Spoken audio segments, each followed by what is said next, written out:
दोन्ही राष्ट्रवादींच्या विलीनीकरणाच्या मुद्द्याला पूर्णविराम. पक्ष वाढवण्यासंदर्भात काम करण्याच्या शशिकांत शिंदेंच्या सूचना.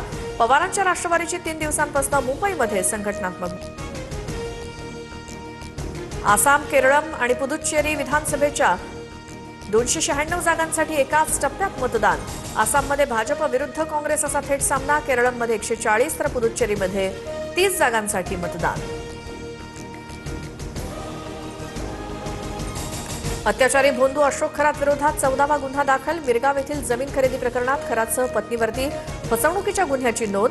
कवडी मोल भावात कोट्यवधींची जमीन घेतल्याची माळी कुटुंबियांचा आरोप. भोंदू खरातला आज पुन्हा कोर्टात हजर करणार. खरातच्या ओकस ऑफिसमधून महत्वाचे पुरावे हाती. एका डब्यातनं 22 रुद्राक्ष, इंग्रजीत A to Z पर्यंत अक्षर, 1 ते 26 अंक लिहिलेली पट्टी, शिवनिका संस्थांचं कोरं पावती पुस्तक आणि हिरव्या रंगाचं पातळ द्रव्य असलेली बाटली जप्त. आयटी जिहाद प्रकरणात एसआयटीकडनं तपास होणार. मल्टीनॅशनल कंपनीत महिलांचं लैंगिक शोषण आणि तरुणाविरोधातील धर्मांतराच्या प्रकरणाची चौकशी होणार. एका महिलेसह 7 जणांवरती गुन्हे तर 5 जणांना अटक.